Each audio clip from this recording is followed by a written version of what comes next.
Hey, people. Hey, everybody. Hey, hey, hey. Come on in. Come on in. All right, y'all. I am super excited about this one. Back at it again. My Friday time slot, 1 o'clock. I have my good friend Joseph Paire. Um, yeah, this is gonna be a good one. Y'all, get your life. Okay.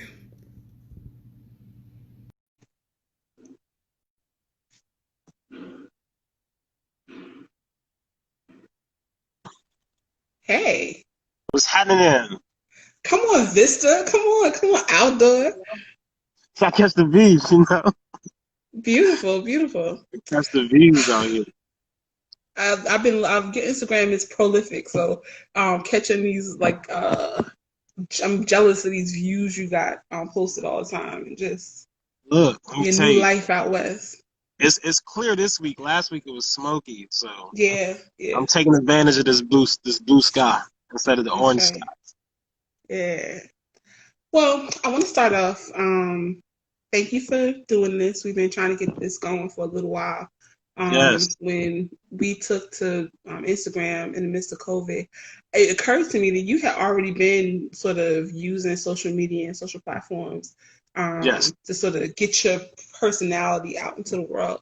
And so we all, I think, in a lot of ways, have been looking to folks like you who have been in these streets for a while to kind of get accustomed to what that feels like and kind of the muscle of presenting yourself. So yeah, your Instagram is something people should be paying attention to in general. But um, I yeah, and agree. this is gonna be a good one. So much to talk about. Full disclosure, you all, I have known Joe for 20 years. It's a strange thing to reflect on, but we met at Johnson Wells in Providence, and I only did a year in Providence and transferred to Charleston. But watching this man over the last 20 years, it feels like if you built what people tell you a chef is supposed to be, like Joe is like legitimately in terms of training, in terms of career trajectory, in terms of putting your dues in, putting in a kind of solid work. You have been that so clearly, and so to watch you, because my career is so opposite of your path, it's very interesting to sort of see what that looks like in practice. Yeah, it was a serious. It was a journey, and it has been 20 years. um, Mm-hmm. but it was really that moment of, you sit through freshman orientation. It was like, look to the left, look to the right. Like half these people won't be here next semester, and we did trimesters. So Yeah. by the time the third try hit, it was like I don't know who these people are. Yeah. So it was it was the same thing moving forward, like far as career path as well. It's like, you started in I was look I worked for Williams Sonoma for like through college as well. Worked at a couple restaurants in Prov, but I was enjoying this retail in the mall life, chilling. I was around food stuff, but I wasn't getting my hands too dirty kind of action. But then it was like somebody was like, "You need to go work in the restaurant." I was like, "Man." I was dating a girl, and she's like, "You should go. You need to work in the restaurant." I was like, Mm-hmm. "I like what I do. Like, I'm a manager. I'm running the store. They're gonna get my own store." Had this whole thing planned out. I went to Miami for a weekend. I came back and had an interview. I had an interview at this restaurant in Alexandria. It was called the Morrison House.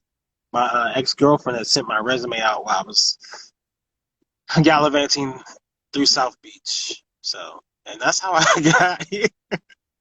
But like, they don't like when you understand the effort and how much work it takes. Like anything I do, I'm like super committed to, especially when it comes to career wise.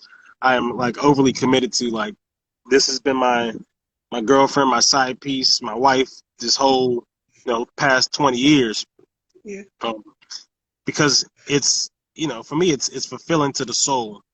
Being a creative is always a hard thing to do, but being a creative in a space that isn't too familiar with faces that look like you and doing things, that people who look like you typically don't do. So my path was of that fine dining realm to start. And then it graduated to more upscale casual, a mix of hotels in there. But, fine dining is at the core of my soul when it comes to this cooking thing. and those spaces are truly limited in, I guess, the black faces that they get to see. Um, to the public, they're there, but it's Yeah. not on the forefront all the time. So I want to put a pin in that because I want to go back a little. I want to kind of go back to your origin because you from DC, I'm from Newark. I remember riding back with you the Amtrak train from Providence. That Yeah. Northeast Corridor is a thing, right? But riding Yep. back home for holidays, and this I think a lot about is sort of watching you over the years, but certainly for talking, having this conversation, looking at your background, there's something particular about DC, something particular about urban spaces, right? Like I grew up in we same age, similar age. Growing up in a place like DC, like Newark, like New York, Chicago, these places where we the kids of that sort of Jesse Jackson civil rights, like like urban renewal type Yeah. imagination on urban spaces. And I remember seeing you doing a post about this program called Scholarship Builders. Oh yeah, the scholarship builder Um, program. it's so interesting. I found that so fascinating because I was a recipient of like a similar kind of like NAACP-ish kind of Yeah. like that kind of what it looks like when Black organizations that think about upward mobility invest in young people. What's you are legitimately like the fruition of that, and I wonder about I wonder if you feel comfortable talking a little bit about that Oh, because absolutely. being from DC, you a DC boy, so Yeah. it's something Ward Eight particular Grace. about The Ward Eight yeah. Grace. So yeah, so the scholarship builder program. So it was a partnership between the National Urban League and Merrill Lynch. This Mm-hmm. was started in the program gave out the awards in 1988, right? So you look at 1988 in any urban city, they picked 10 urban cities at the time. Um, the trajectory for a young black male lifespan wasn't really that, 25, you might have got out at 25. I think that, 88, can't think of the lifespan for a black male in 1988, but it was probably 25 in that range, nothing higher. Mm-hmm. Um, so for Merrill Lynch to partner with the Urban League, which gave them that kind of grassroots community base to, set their kind of groundwork in, they picked 10 cities. Of course, DC being one of those 10 cities. They picked 25 kids out of DC. So it was 250 kids total in the program. So what they did was they told us November 22nd, 1988, that we would get a full scholarship to go to any college in the United States that we wanted to. And for a first grader, whatever, I want the cookies, I want the snacks, we dress up, and your parents are like, great, this is good. For the parents who Who? knew, Yeah. for the parents who even knew what that actually meant at the time. I didn't live in the projects, but we weren't too far. Southeast DC wasn't the greatest place to be in all areas at the time either. So it was a challenge, and that was the investment. That's where the Urban League came in, and they really invested in getting students tutors, any kind of mentorship program. I had mentors that were in the like official FBI agents, and they would come and take us to the zoo and do stuff with us. We had students from West Point, so they were trying to implant the vision of there is something beyond what you see on a daily basis. That you can strive for and that you can achieve for. So the Urban League really kept us engaged. They were, like I said, they were our home base.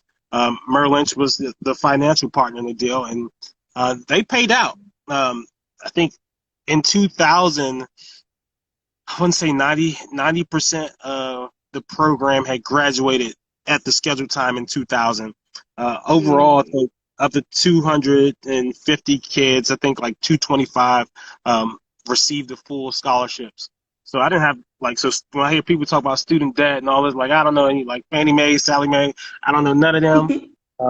Thank you, Merrill Lynch and National Urban League for putting that together. But it was a program like no other because it took us from first grade up until college. Like they were involved in our college careers as well, not as aggressively through first grade through Yeah. 12, but they were still there and still offering mentorship and leadership. The thing about the program was And all the students felt the same way. They just felt like everyone just disappeared. Like no one knew what was going on, and like you couldn't get in contact with anyone. Well, the backstory behind the loss of communication and contact is in 9/11. This was around the time I think Bank of America and Merrill Lynch had did the merger, Oh, so the offices were in the towers. right. So Damn it. everything goes down in flames. So unless you worked on that program through your time at the company, you knew about it. But if you didn't, like no one knew what was going on. So it was a handful of people plus your Urban League affiliates that actually knew that these students existed. So that's where kind of the paper trail kind of got lost after that. Yeah. Recently, like we've been trying to put together a new documentary, just kind of like the "Where Are They Now" kind of situation. Is where are these students that we invested all this in? Like, what was the end result of this program? Yep. Because it was an end result to the program. I think, I mean, for me, it's I say my story is always writing itself. Every day is something new. And that's kind of the thing with this business and why I love restaurants in general is because it's not cookie cutter. It's not going to be the same. Like we shut down a restaurant 3 days last week because of smoke, right? And now Yeah. it's sunny again. So you never know what's going to happen. So um, they're trying to figure out like where all the students ended up, and some of the students ended up in some great places. I think one of the young ladies out of New York, I mean, I think she's an editor for Huffington Post. Roots, like she does a lot of editorial work, but she's super Mm, dope. Um, Star Renee, something like Beverly Rat. But anyway, you probably know the name if I send it to you. But yeah. yeah, but the program was pretty dope. Again, it was a true program from it built you up from first grade to 12th grade. So we were ready to go into the world. I mean, they sent me to Egypt. So I spent a month in Egypt literally right after high school. I was in Egypt 2 weeks later. So that Wow. really catapulted my life, my cultural experiences. So it was never like I know where I'm from. I never forget where I'm from, but I did things differently. I moved differently Yep. because the opportunities that were afforded to me. So I was able to see different things and experience culture in life that a lot of people, a lot of my friends at the time didn't get to experience. Yeah. Definitely. Because I mean, well, because that does speak a lot to the way you move in your career, right? This sort of limitlessness to possibility, right? Like you don't have there aren't any kind of limitations to where you Yeah. want to go. There's realities of the ways you show up in space and limitations and out like outside stuff, but like your personal capacity is really limitless. Oh yeah. I Okay, mean, it is. yeah. I mean, you just I don't know. Okay. So I want to get into Johnson Wales because over the Woo. course of over the course of the couple of months we've been having these conversations, and I think you and I have had these conversations over the years as well. There's some tension, some sort of there is a lot of talk about the value of culinary school and sort of the usefulness of it and the framework that it exists. And I don't know, for my part, I use my degree every day. But Yeah. I can also understand that there are a lot of people who are wildly successful who have no reference point for culinary school, were never interested and did it without it. Again, you are like the most archetypal like chef I know. So talk to me about how you chose JWoo, how you use that and what your experience was like. All right. So real story on how I chose JWU. So through my scholarship program, go to this college fair, right? And this is like an HBCU college fair. So I'm talking to this Mm, dude, and he might have been, I think he was like the weather dude for like Fox 5 back in DC. So I'm talking to him. He's like, what do you want to do? And I had spent the summer at Howard the year before. I was like, oh, I'm going to go to Howard School of C, radio, television, and film. Like, then I'm going to go get like this cooking certificate because I want to produce my own cooking show. So I always loved to cook. So he was like, oh, you should go to Johnston& Wales. Whole time, I'm thinking Johnston& Wales is this black school. Had no clue. So like oh 2 days later, like the little application comes, like no fee, so I fill it out, and I'm done. At this point, I was already accepted to Howard, and I was also accepted to Hawaii Pacific at that given moment. So I was like, well, Howard or Hawaii? Well, it's a coin toss. So fast forward, I'm in Egypt. I get back. I got my room. I get back from Egypt. I got my room assignment. My aunt's like, where you going? What are you doing with your life? Where you going to school? Why is like what's going on? I don't know nothing. Like we ain't got paid for nothing. You just got to worry about like it's paid for. I just got to Right. pack my bags and go. Um, so I see the pamphlet for Johnson and Wales and this oasis of multiculturalism, aka others. Like it's like oh wow, look at this. I was like I'm going to Johnson and Wales. Let me get it. Like my family was pissing me off that week, so I was like I'm getting out of here. I'm going to Rhode Island. That's where I'm going to school at. Leave me alone. So that's how I ended up at Johnson and Wales. Now, what I do get upset is when people's like, "Oh, culinary school in your job path, right?" Well, Johnson Wales isn't culinary school. Johnson Wales is university. So Johnson Wales has the opportunity to get a liberal arts degree as well. So I always tell people I majored in culinary arts. I majored in food service management and hotel management. That was my major. So when it comes to my accounting skills, I took 4 accounting classes. You know what I mean? It's like this That is not part. this is I'm just not cooking food all day long. So if this didn't work out, I have something to fall on. If I wanted to transfer to Johnson Wells, I can transfer my liberal arts credits to another university and be just fine. So there was never a point where I felt like, gosh, all I do is cook. Um, Higher education was always a goal for me as a youngster through my Right. scholarship program. So whatever program I picked had to not limit me in those opportunities. So if I'm gonna pay a Yes. 4 year university, I'm finna what's up, Royal? I'm gonna pay a 4 year university because that's for me, that's the most important part. And education in society is always key. I don't care what path you take and how you get there, but if you don't have an education, you are limited to what you can do. Now, how do you define education is up to you. There's That some part. very savvy street folks that I know, and they have a hustle and they have drive, and they're willing to do the dirty work that no one wants to do to be successful. And some of those people are very, very successful. So I never downplay the path in which you reach your goal. So, like I said, education is what you make of it because you could take the smartest person in the world and you put them in the middle of Southeast, you put them in the middle of Newark, right? It's like, and they are deers and like, I can't operate in this setting. You take some of the best fine dining chefs and you put them in a casual upscale setting that's banging out covers, not just banquet food plated up nicely, and it's a different animal. When you have to pump out volume, it's different than I know how many people I have coming today. So hey, you can make 60 of these perfectly plated things that this is your first course. You can do all the dots and powder and all this stuff you want, but there's levels to it. And I respect everyone in their lane, but it's a level to it, and you just have to understand that education at the end of the day is the most important thing because once you get into this business, you understand that this is a business.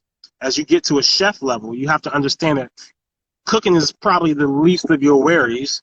It's more so Mm. managing food costs, labor costs, marketing. Especially now, it's like you wear so many hats. You have to understand each nuance of what you do. So I will say I can cook for sure, but it's learning how to manage that separates chefs from cooks. Yes. Those of y'all just joined us. I'm talking with Chef Joseph Paire. He is right now in Oakland, California. You I'm, have I'm, left our I live coast. in Oakland. I work in Berkeley though. Oh, pardon me. I'm in the You Berkeley he area. Okay. So Johnson Also, Wells hold on. is I a saw somebody on here. I'm gonna give a special shout out to Brene Royal Cabernet. hey She just hit Wine Enthusiast 40 under 40. Um, hey. she's the vineyard manager for Monte Rosa up in Sonoma. Super dope, Okay. young black wine vineyard manager. Probably the youngest in the world. African American female. She's super dope. Shouts out Gotta to get Royal. you gotta connect this. We gotta get it on Black Food Folk. Yes. Um. So yeah. Johnson Wells, right? You put your 4 years in, you absorb, all of the tools, all of the, just everything. It's just a lot, right? I think that was my choice as well. The reason I chose it as well is the sense of like I'm gonna be equipped to do literally anything I want to do in this industry, and I can define it. Um, but for in a lot of ways, like you were clear about. Okay, because I didn't really know about again. I left first year, so I didn't know you were working Williams Sonoma, that kind of retail space. When you left school, what was your thought in terms of like what your path was going to be? So my last career fair at Johnson and Wales, I got my too big, not tailored shirt on, this tie that I've had since freshman year, doing my little interviews. And again, it's a school, so their partners are really corporate mindset focused. You had your J. Alexanders, you had your Marriotts, you had your Yep. Hiltons, your Hyatts. I really wanted to work at the Park Hyatt in DC. Because I'm like, yeah, this is dope. Like, yeah, I know where it's at. It's at home. It's a little low key hotel situation. I can move up. But then, let me tell you, that interview, I was like, so how much are we making? And they was like, oh, the position's $11 an hour. I'm like, excuse me?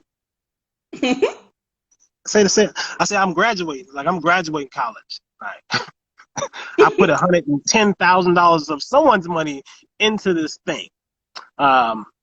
It's like $11. I said, I don't know about that. Well, so that's your first year, like the whole year, $11 an hour. I'm like, I'm already about to be a manager if I just take this position and I'll make $13 an hour. So I was like, look at here. I said, okay, I'll noodle on it. And I was like, ain't no way in hell I'm graduating college making $11 an hour. So I was like, I can't do it. So I actually signed up for an extra year. So I did 5. I did an extra year because I wanted to get this hotel management thing. So I was like, Mm, I need some more leverage here because I just yeah. can't be doing it. So I went to Johnson and Wales, North Miami for a year for Okay. hotel management to just double up on what I already had. And that was a blast. Miami in itself was great. And I It's made the just like a most money. particular place to. It's just an interesting place to think, like thinking about hotels, right? Like it's a Mm-hmm. very particular mechanism. Because what I view hotels as, I always want to be in hotels. So hotels is like the federal government of cooking, right? Because Yes. it's like you can start in the position. You might start as a cook. You might be the front desk manager one day. You might be the food and beverage. You can just switch departments. If you love, I love casino. So I always looked at like, look, just move them to move them to housekeeping. You know what I'm saying? Like people just move around. But I was like, because Hmm. I felt like career wise, great stability, great travel opportunities, fantastic vacations. They were giving you all the stuff that the government gave you. So it was like, oh, this is wonderful. So I felt like, you know what? Let me go ahead and get this hotel life popping off and learn the most I can out of that. So my first job at the Morrison House was a hotel. And I transferred through them because they were bought by Kempton. I ended up getting with Mm, Kempton, but it was a journey that I chose, but the choice was based on the potential for future stability. that's right. That's right. Yeah, I'm survive. good. Yes, same. I wanted to be a caterer. Like something about you remember, and I think they don't do it anymore. I've been talking to like people at Johnson Wales. Remember the passport is this blue that blue binder. It was like Yeah. sort of what is the random thing you think you want to do, and Yep. gave you this really particular checklist, and that was impactful for me because it was a sense of like, all right, here's a measurable way to kind of gauge whether I'm ready to do the thing I want to do. And it always felt like hotels in the same that same way. Like I was catering, right? I'm learning contracts. You understand how to put a event together start to finish, all in one space. How do you figure it out? That makes perfect sense. I want to put a pin there because I actually want to go back to DC. I'm Hmm. thinking about like that like late '90s DC food space, right? Like clearly you didn't necessarily have the The sense late of '90s DC food space was this. It was nothing, right? It was a place where it was a power dining scene. It was steakhouses because it's DC. hmm Far as the official what people thought of DC food, it was really steakhouses. No one really went out. It was a chain restaurant revolution, so everyone would go kind of to the suburbs to eat. Cheesecake Factory was hopping on the scene, so you went up to Friendship Heights and with the Cheesecake Factory, got you a strawberry lemonade or whatever. But that was the dining scene. Shouts out to Timothy Dean, who I was was at the just St. that's you know Regis. where I was going. You know where I Yeah, was going with this Tim because there Dean was was some a black folks. It Tim was some. Tim Dean was before his time, and Patrick Clark was in DC too at the time. Yep. I believe he was still in DC at the time.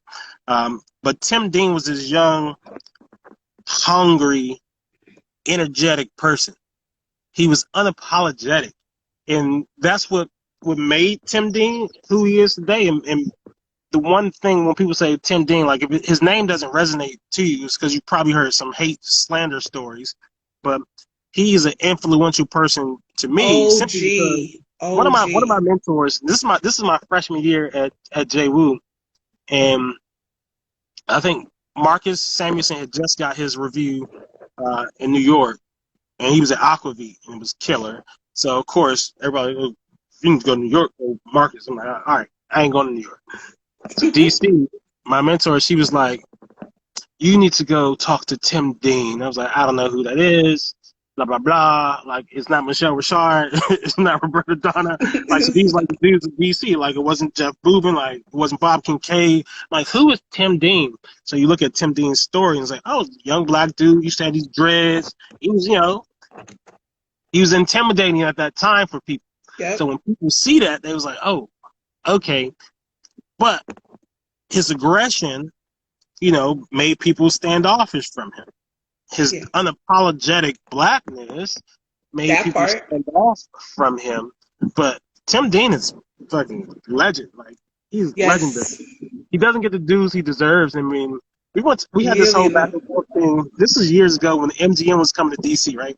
So we had this whole back and forth thing because Tim Dean's position was, how do you have this property coming to the nation's capital and the representation for African Americans is so limited? It's like, what are you going to do? And it's always a conflict of, people always talk about pay your dues and, you know, how do you make something successful? So a place like MGM, they're trying to make money.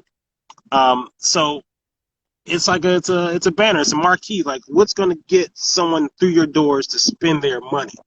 Hmm. And Marcus at the time was that guy, that face that they could recognize, that they can also associate. What people always tend to do is they associate this guy with the trials and tribulations of all African Americans, and it's not that.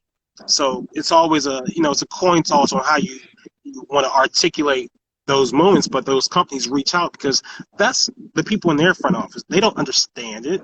Like it's levels to it. So if you don't see these faces in the middle grounds, like, okay, who's Food Yeah. Network talking? Who's Fine Dining talking to? Like who's USA Today talking to? Who's Good Morning America talking to? It's him. At the time, it was Marcus Samuelson, right? He Right. had just got to deal with the Howard Theater revamp, so that's what it is. So when we talk about representation in these spaces, and especially at that time, it's always the go-to guys. And you have those go-to guys. And go back to that late '90s scene. Tim Dean was the only black guy that I knew who cooked. Everyone else was white. Nothing wrong with that, because when you're trying to build your resume coming up in cooking, if you're going the freestanding fine dining route, it's not more so of you work the. It's more like, what chef did you work for? Like Yes. these chefs are your resume builders. These chefs are your Microsoft. These chefs are your Googles. Yeah. These are the people. Like I need. Oh, you work for them. Sometimes you don't even care what you did. You see it and your eyes light up. Like, oh, word. Oh, bad. They could have been a worse person. You're not trying to figure out why you're looking for a job, right? It's like, oh, you work for them? That's okay. Yeah, I can get you on here. You can come work with us. We want to elevate our stock a little. Okay, exactly. We are right in sync because I want you to talk about DC because I think sometimes we discount. First of all, I've that the thought around 20 years is a lot, but I do a lot of thinking about what the landscapes were at these arcs in our work, right? Like we all going to culinary school trying to figure out what's what, but I think for a lot of folks, especially when we were in those spaces, there wasn't a lot because it wasn't representation television wise. It certainly wouldn't have been a real context for the cities we were coming from. Right. We forget that there were people in these streets. Like there, I mean, Tim Dean, there was Matt Rayford was actually in DC Mm-hmm. around the same time. But I feel like at the end, B. by the time we Smith. graduated, yes, right. Excuse me. By the time we graduated, though, at least for me, it was this sense of looking for, like, in search of who are those black faces, who are those black bodies. And so you talk. I didn't realize you did this the fifth year after Miami. Did you go? You went back to DC after I that, went, or I went back to DC right after Miami.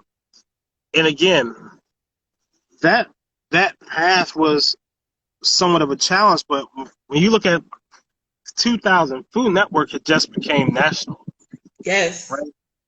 So the closest thing to any kind of flavor, the closest thing to flavor on Food Network was Emerald. Bam, like that, like in terms of this, like, yeah, right? Like so, he was bringing a little bit of diversity, some of his slang, some of his lingo, and then you go years and that's what you got. And he's feeding the public. The dude had a sitcom on primetime TV. He was that mm-hmm, loved. Um, and that's the most important thing. So you look at that trajectory and building that persona of chef, like yep, wow, this dude is lively. He's large. He's a figure. You know, DC restaurants again, steakhouses. Then you had Equinox pop up. You had Roberto Donna was still Italian.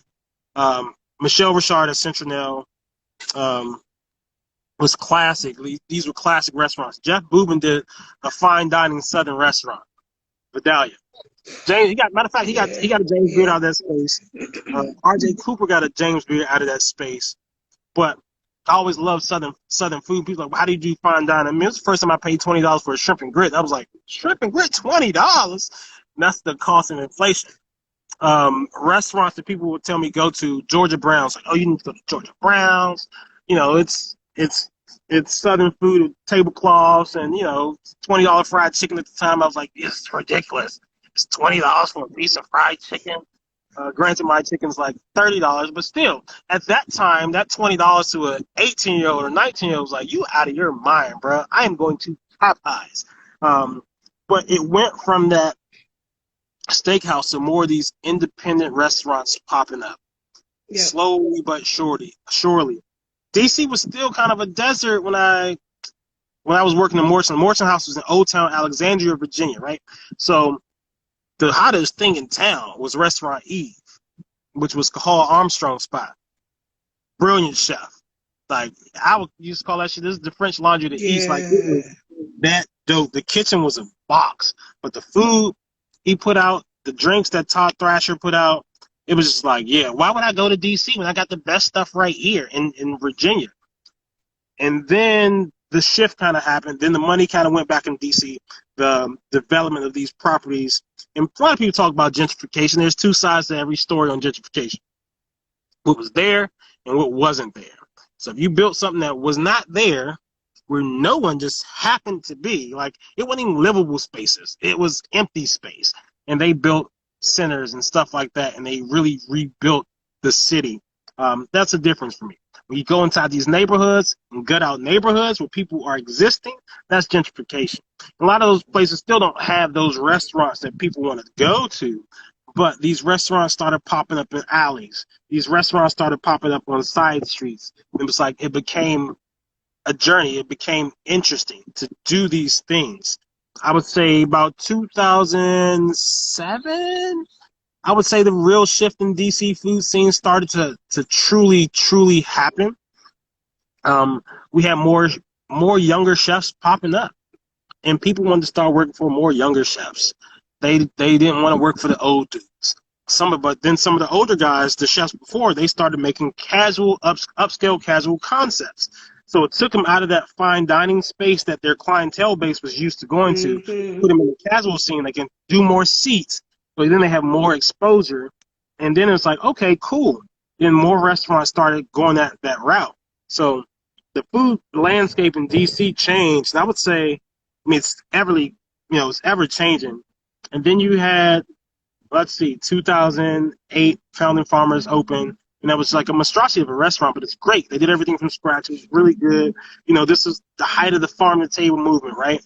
So Yeah. everyone's locally sourcing. It's been great. Barton Seaver comes up with Hook, I think 2010, something like that. Sustainable seafood restaurant, Georgetown. Georgetown, people know for shopping back in the day, but then Georgetown became like, oh, there's this restaurant that everyone wants to go to and be seen at. And then the new thing was dump the white tablecloth. You're still gonna get a great experience with food, and it's just shiny and it's rustic and it's like everybody's happy to be a chef and they're proud to be a chef. So I think the term was there. The second wave, I would say, was 20 between 2013 and Yes. 2016, 2017. This is Well, yeah, like, I would because say, you don't feel that like top it was 10 like wave. that, like, but because like that 27, that 2008, we get through downturn, we sort of figure out this new way, and by 2013, you got all this new energy and sort of new money and a recovering economy. So let's figure out what that looks like. Yep. And that's exactly what happened. It was like, what does this look like? And that's when you saw the growth. That's when you heard chefs from New York coming to DC. I mean, Mm-hmm. Isabella, gosh, the Vitagio brothers. Like, again, this is that Top Chef wave. My man Rock Hopper had came back to Yes. town, was doing his thing all over town. But that was the wave. Rock Hopper's another dude who just don't get enough shine for what he does. Shouts out Ever, to not Rock Hopper. yes. Sound the air horns. Stuff like the rock. Exactly. Um, but that was a whole nother wave of chef, a whole nother wave of people. You had all these micro investors that like, and people were turning little restaurants into places with no lines. Like, like no reservations. People standing in line for food. Like, what are you doing? This is ridiculous. Not standing in line, but they were wrapped around the block, standing in line for places like Rose's Luxury. Like, they were wrapped around the block, standing in line for places like Bad Saint. I think Bad Saint, yeah, 2016 thing Bad Saint took place. That happened, but that was a amazing time to see the exponential growth that was taking place right in front of your eyes, and it's like, I can't even keep up. And I'm like like every time I was off, it was like new move alert because I'm going somewhere different. Like, no, when Nobu came to DC, I was there opening night of Nobu. Mhm. Why? I don't know. It was just Nobu. I just felt like a Drake song. Like, Nobu, no. I felt I was in Miami. Like, I lived in Miami. Like, yeah, you went to Nobu. That was the life. But it was that energy of mix of these independent spaces that were doing really well and the people that see it like there's a lot of money to grab in DC. Let's open up a restaurant. So you had Mhm. those two worlds kind of colliding. It was like, you're trash. I'm going to this place because this is good. It's small. It's independent. Yeah. DC's culinary industry and bar industry scene in general is very tight knit, and it takes their everybody knows everybody because it's such a small space. So it's a really community based city.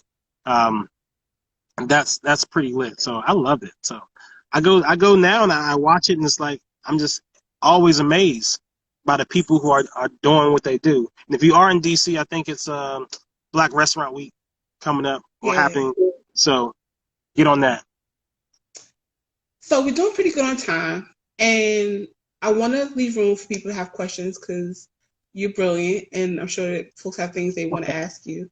But I guess I want to maybe it's going to turn to a lot of other things. But you talked a little bit before about like being this young chef, seeing or looking for sort of um, I don't want to overstate, but and I know I want to frame it in a way that makes sense, but the work I do is very focused on autonomy and agency for Black chefs, right? This idea that we talk about if everything is equal, right? You get to cook whatever you want, but Right. that, in my opinion, we should also have the latitude to bring our whole selves, bring our culture to the table. You've worked in so many types of restaurants. I mean, when I came down when you were working in Barcelona, and to see, first of all, Barcelona, like this organization that has such, I mean, in terms Shouts of out to executive Barcelona for chefs. having multiple chefs and multiple restaurants that have their own identity.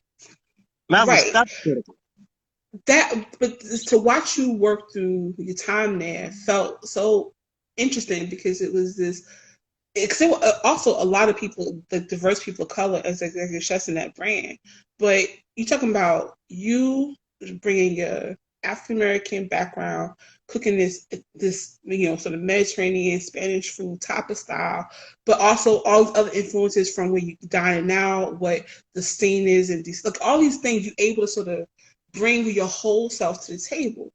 You mentioned this thing earlier about like sort of being this young chef going to these restaurants, black led restaurants, paying money for Southern food or sort of African American sort of diaspora cuisine, right? Mhm. And looking at the price point and having that negotiation of price and what you charge for our foodways. And I'm wondering if you're thinking about, or you could talk a little bit about the ways you've seen sort of pass in the moment that we're in, where you watching Black chefs find a way to present our culture, present our food without the defensiveness, without the qualification, charge what you should charge, present how you want to present with all of those dope tools at your disposal. But that, I mean, I think that's a dichotomy that you're able to see really take a pivot in a Yeah. 10 years spectrum. Because I want you to talk about just what it's like to show up for real as a chef and charge what you So should. to show up and show out as a chef in charge of shit, that goes back to my Johnson Wales education, taking those 4 accounting classes and understanding the nature of food costs and things that keep you employed. That Um, part. um, but it really is a bit of people get color struck sometimes when they see price and then they see the person behind the price. Now, a lot of times, well, let's talk on Barcelona real fast. Barcelona, and it was a tapas restaurant, and Yes. you didn't charge that much for food, right? So you're talking about between the cheapest top at the time was 450, and the most expensive tapa you could have on the menu was probably like $15 on the average. But it's a small bite. Um, I used to put food in a perspective of is the ingredient good? Um, because what I want you to taste more than anything than me cooking it is this ingredient. What lengths did I go to get that ingredient? Um, and that's really it. Like, so those 2 things, is it good, and what lengths did I go to get that ingredient, right? Because if it's good, it's already at a premium. Now, if it took me a minute to source it, well, the price has to go up, right? We're not even talk about the labor behind it, because if anyone factors in labor to anything they do when it comes to putting stuff on the menu, they're evil and mean people. But the cost of dory chicken, which is like this big chicken, it's a land chicken, it's a free range chicken, but it's probably, let's say, $6.95 a pound. And we're talking about chicken, right? Now, any chef, you can look at What up, Justin? your big time purveyors, and you're like, oh, well, this chicken's $1.99, or this chicken's 110. Like, get this chicken. Well, this chicken is just better. Like, when you cut the chicken, the breast doesn't sag because it's been waterlogged. It hasn't been mangled and thrown into a box. These chickens are done with care. That's where the disconnect between the public comes into what I charge and what someone else will charge. Because what happens is that people associate, well, this can't be good. Like, they think you don't understand the value in what you're putting on the plate. Now, it's a young lady, gosh, I think her name is Celicia, or it's S. Dose or something like that. She works at Lazy Bear in a 2 Michelin star restaurant in San Francisco. Young African American lady. Um, Sam. Sam, yeah. Yes. Sam, yeah. Yes. So she did this whole pop up, and she did the whole thing on Eater. And it's always, everything's always back to representation in these spaces. So I got accustomed to, like, I want to give you value, not charge you out the water, but I still want to give you value and make you appreciate something that you're not used to seeing. Now, I get a lot of shit for this dish. I do a fried chicken and watermelon. Yes. Like, and I love it. I think I do it on purpose. I just love this dish, but I also love to see the story behind it. And people get so freaked out, like, how can you do fried chicken and watermelon? And Easy. it's a big, I mean, it's a It's a hunk of aggressive. watermelon, but it's. And when people say a summer menu, summer's winding down, so I got to change it out. But when I say, what do you eat during the summertime? Like, you go to a barbecue, somebody got fried chicken, you got watermelon, you got potato salad. And that's what's on my plate. But we, some uberly woke African American person will take offense to that because they'll come to my restaurant and they see it's a White Castle. It's like, oh my gosh, how can they serve this? And I walk out, it's like, oh, I get it, right? But you're ready to be up in arms about what you're physically seeing instead of before you even taste the actual product. But when you look at the history of it, it's a good dish. It's a classic traditional summertime dish. If you don't eat chicken and watermelon, regardless of what culture you are, Something's wrong with so you. no. Unless you're allergic Right, to watermelon, you're allergic to chicken. Like, right, it's a perfect combination. right. I put crab butter on it. Why? Because crabs are a thing of the summer. It translates in my mind that this is summertime. Merlin blue crab, fried chicken, watermelon. Duh. No brainer. I sell chicken like it's Popeyes in here.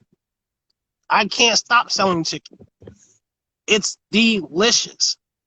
It's a representation of who I am. And mind you, when I got here, the direction of the restaurant was going to be a little bit small, a little bit simpler.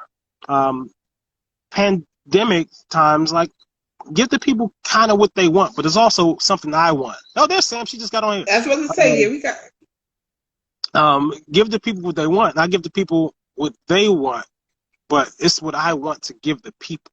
There's a big difference in chefs. You either cook for yourself or you're cooking for the people. Now, when you cook for the people, you get real boxed in. I cook for myself because I know the people are going to like the product that I'm offering. It's just like Blue Magic. You know what I'm saying? I stand behind That's it, right. right? That's You right. have to understand your worth, and I understand my worth, so I won't dumb down anything I do to get a like. That's I right. just can't do it. There's integrity that comes into it. And I always look at the integrity of what I'm doing that comes into play. Because there's always someone who's going to second guess you. Like, I'm the chef of my restaurant. That's great. But I still have a food and beverage director above me who's like, oh, I don't know. But we work together. We talk it out. You trust in me to get the job done. So you have to, when you're selling your product and selling yourself, you have to believe in that product. You have to have confidence in your ability. Like, well, why would I dumb this down and everyone else can sell it for what they want? Like, no, I put years in this game. I sat on the corner. I've been at the bottom. I've been at the top. I've been in between. This is what this product is worth. Not because I'm the one that's doing it. That's part of it. But because it's that good. It's that much better than the next guy because I'm doing the work of sourcing it and I'm making sure it's the best you can have. So there is no argument of mediocrity. Like, that's it. That's Like, right. put your best foot forward all the time. If you want to sell frozen chicken tenders, go for it. Feel free. You want to put an Eggo waffle down, call it chicken and waffle, whatever you want to do. Yeah. There was a restaurant that was selling Popeye's chicken and waffles. Like, it was a big thing, right? It's like, Yes. I remember. and people, they still went back and got it. They didn't care. But it was a level of integrity that people have to have. And for those people who, we always talk about the diaspora of food, right? So what is your story and understanding the cultural nuances of people, right? And we always also talk about appropriation of food as well, right? And it's a fine line when it comes to appropriation because look, I cook Spanish cuisine. I studied the shit. I've made sushi. I studied this shit. Do I go out and make a sushi restaurant? Probably not. But it's not saying I can't do it. If I study, if I'm doing things in the proper way, using the proper techniques, the proper care from start to finish, just because I'm black doesn't make my sushi inferior. Matter of fact, my Yes. company got a little more coin in their pocket, so they make sure I get the best stuff to give the Hmm. clientele. That's That's it. right. That's It's right. the other side of the story, and we talk about black ownership and black spaces in these places. Well, my homegirl AJ, I think her thing is called white. black faces, white spaces, or something like that. Yes. And there's a misrepresentation of that because the focus is always solely on the black ownership. Well, sometimes, and Jay-Z said in the song this recently, Entrepreneur with Pharrell, is like, you might not own the grocery store, but stock the shelves until you do. Like, your Mm. goal doesn't have to be diminished because you're working for someone. Work for someone until you're comfortable enough to work for yourself. Yep. Don't let that Yep. experience downplay you. Look, I enjoy being in a space where I'm appreciated. I'm not burning up all my life savings, especially now. Man, this is rough. Ooh. It's Man. hard. I know a lot of people, a lot of small business owners who are struggling tremendously. My big company is struggling tremendously. So you have to understand that. Appreciate everyone in every lane. Just don't downplay, oh, why you work there? Because I like it here. This is the job. You should go work for such and such. Why? Because they black. Well, yeah, that's cool. That's great. It's not always the best way to go. I don't Yep. know these people. I have a relationship that helped me cultivate the relationship at my place of employment right now, and it's been working in my advantage. Right? So you have to understand there is value in yourself, and if you don't value yourself enough to understand your true worth, there's therapy, and we always talk about mental health in black spaces. You got to get that mental health taken care of. That's You right. have to. It's important. This is a stressful business. Believe me. I'm. People always say I was talking to somebody. You so quiet. I said, yeah, because I'm off work. Like I'm focused. I'm laser focused. I'm super intense. Everything I do has purpose. You're late. Why? Don't care. Get to work. And I just ask you why you late. Don't even care. Just get to work. Right? That's that's my role. Server rings in food. What do you need? You, go on to your table. Check seat. Like bye. In my space. Too close. Not 6 feet away. Thank you. Sorry. Like that's the times we live in, right? But to keep everyone on track, you're a conductor. Like Yep. everything falls on you, and you have to be laser focused all the time. So when I get off work, I'm just like, huh? What? I'm stupid. Like, my brain is spent. Turn on the PlayStation. Drink some Yeah. She-Can. It's pretty good. So we are getting. I want to be respectful of your time. I appreciate you doing this. I want to make sure if anybody has any questions, you can drop them in the comments or I'm in the question bar. Someone had a question earlier, and I'm not going to scroll back through to find it, but somebody asked a question earlier. If you can just post it again, if you're still here. Um, I guess I want to get into you moved to you left our coast right like then the Yeah. pandemic hits like right after, and I guess I'm wondering just like me talk a little bit. I've talked to you separately about this, but I'm sure you had goals, vision for what your work was going to look like when you went out there. I hope you are getting more entrenched in like the black food space out there because it's so dope. There's so many cool people out there, It is but super good. how are you, because like it's just you just get into back to a place where like you can kind of get back in the kitchen and figure out what the sort of pandemic life is going to look like. Um, how's your team? How are you? What's the sort of what's the energy right now in terms of going forward? So, basically, so yes, I moved out. I moved to California March the 7th. I got here, and March 9th was my first day of work. I signed all my paperwork, and we found out we were taking cuts because of the pandemic. Mm. Just signed this great offer. It's like, this is some bull. I'm about to go back to Atlanta. I ain't come out here for this. Um, but we shut down a week later. So my first day off was the last day of the restaurant for 5 complete months. I lived at the hotel for the month of March, and talk to all parties involved. Like, what's the step? Do you see me coming back to work here or not?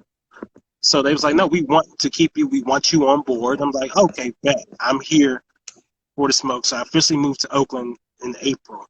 Um, During that time, like California is like, they still shut down for real, for real. They slowly open.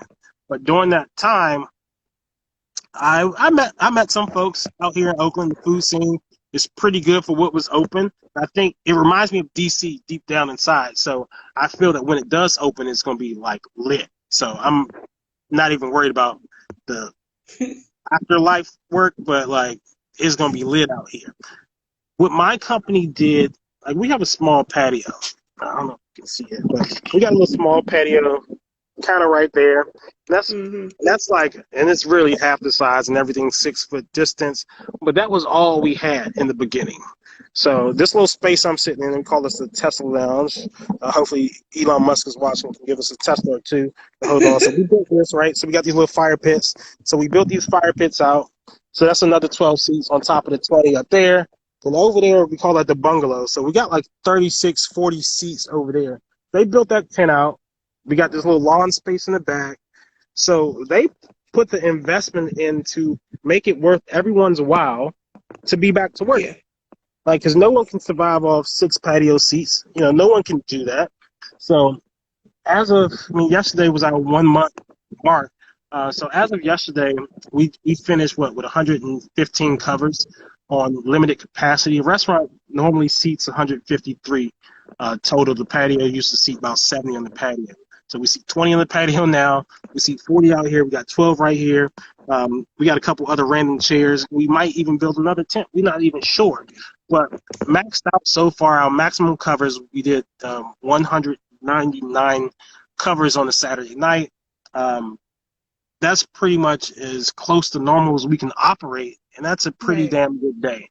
It's a lot That's of right. restaurants who still aren't doing 100 covers. It's a lot of restaurants who aren't doing 50 covers. But to say that since we've been open, we've consistently been doing average through the weekdays about 85 to 90 covers on the weekend, 115 to 50. It's pretty solid. So I'm happy Yeah. about the direction that our restaurant space is going in. Um, we have a great local base here at this restaurant. The property's been here for over 100 years, right? So we have a private club on property. So we got a lot of club members. Now they get a discount to come in, but still, they've been supporting these places for years. I met so many people since I got here, and they have been supporting this restaurant for over 20. I got a bartender that's been here for 20 years. I was like, what? I Yeah. got a pastry cook who's been working here for 39 years. 39 Wow. years. I was like, I can't even. I've been on. I've been living my life for 38. So it's like you've been Yeah. in one spot for 39 years. It's mind-boggling. I'm always entertained by that. But again, it is truly the community that's keeping us afloat because yes, we're a hotel, so we're not relying on hotel business to get our restaurant business, and that's a testament to the restaurants that were before me and the people Yeah. that are here, because that is truly community support. Now, you might Yeah. live in downtown Oakland, you might look at the Claremont as a special occasion place, but this is a vibe. This used to be like the lit spot. The bar, like it was like 300 a night. Bar used to be 3 deep. People come here and they want to drink. They want to party. We just started this crab boil thing yesterday. I'm selling for like 200 beans. And they like, yeah, we want that. I send out two, like, oh, we want another one. Like, people are spending $1,000. They don't care. They want to be out. They want to have fun. We are doing the right things as far as safety is concerned for everyone to be in those spaces. And Yeah. that's the most important thing for us is the safety of our staff. And I think that's been a challenge. That's been a challenge for Yeah. me. Like the mask, and it's like, wow, like it's hard. You've been used to doing one thing so long a certain way, and it's actually we got good company masks I like, but it's like a little hard to breathe. But I wear it. It's legit, So we do everything we can to keep everybody happy and safe, and our vendors have been working with us. My menu is super flexible. I love this little QR code thing. I didn't change the menu so many times in the middle of the shift because it's like, yo, just change it. Hurry up and change it. We just ran out. It's like that. You never got to tell anyone you 86 something. It's like That's the most right. embarrassing thing is get a piece of paper that you can't physically change anymore and be stuck to that piece of paper. You start running out of stuff. You get this little code like, oh, okay, that's a nice quaint menu. Like it sure is. We just changed 8 things on it. So it's been live, man. So shouts out to the folks at the Claremont for keeping us lit over here. And it's only I gonna get love crazy. it. We got a whole thing with Veuve Clicquot next weekend for my little seafood and sunset thing I'm rocking out here. So I next saw you Tuesday, posting Crab the Boy. raw ingredients. I was like, oh shoot. Yeah, the Crab Boys gonna be lit. Carabonero prawns, they 39 a pound. Like you might be sad you see two shrimp, but they $39 a pound. You can't get them everywhere. You know what I'm saying? They just born red, like ruby red, like ridiculous. They taste. I got about what 30 lobster coming in today, and we'll probably sell about 25 of those tonight. Nice, nice. But it's just gauging. Like you got to gauge. So yeah, Huh. Joe, I appreciate you. We have hit the hour mark. I want to be respectful of your time. You get back to work. But this has been so dope. We need to have you back. But yeah. we didn't even get Anytime. into there's so many things we haven't even gotten into. But if you all please follow Joseph here on Instagram, go over to his Facebook. His Yeah, his media presentation is prolific, and you will get your life because he is such a entrenched and I, you passionate, know, serious chef. Um, thank you. All the way live with the yeah, boy, Chef Joseph L, aka Chef JLP3. Like he tells some kissing these nights. You know what I'm saying? I'm here. Black food, folks. We making it happen anytime. You can see me. Find me at Limewood, 41 Tunnel Road, Berkeley, California. You know what I'm saying? I forgot the zip code, but that's where I'm at. So come that's see me. right. That's Yeah, right. we are open Wednesday night through Saturday night for dinner, and we're open Saturday and Sunday for brunch. So come catch the vibes. If you're into pastries and coffees and stuff like that, our pastry program is ridiculous. We make all our croissants and almond croissants and all our bread in house. I don't order any bread from outside sources. I make everything here, but my pastry team does. But Mm, you know, come get it. Enjoy it. yes, This is I California love it. dream. See, this is California. I like this nice 77 cool breeze. Now, when it's August, August, July, I ain't used to these 70s, but make it happen. I love And it. the I hotel's open. appreciate You you. got Sandra Okay. Jawas. Yeah, come on through. Come on through. The hotel open. We here. The pool's just open too, with restrictions, but we here. Yeah. Awesome. I appreciate you. I'll talk to you soon. Talk to you soon. Thank you. All right. All right. Bye. So good. Yeah, that's Johnson Wells Strong. And I see you, Justin. We have to get you on here too. But thank y'all. This was so dope. Yeah, Joe's been somebody I've been watching since culinary school. He's so dope. Follow him here. Just follow all the stuff he does. He'll go live at some random time of night, just cooking something at the house. So, yeah. So I'll be back here next week, 1 o'clock on Friday. Take a break. And at 3, Clay's gonna be on with Yvonne Maxwell. So they'll be talking all things food photography, um, digital storytelling. Yeah. So thank y'all. This was dope. See y'all next week.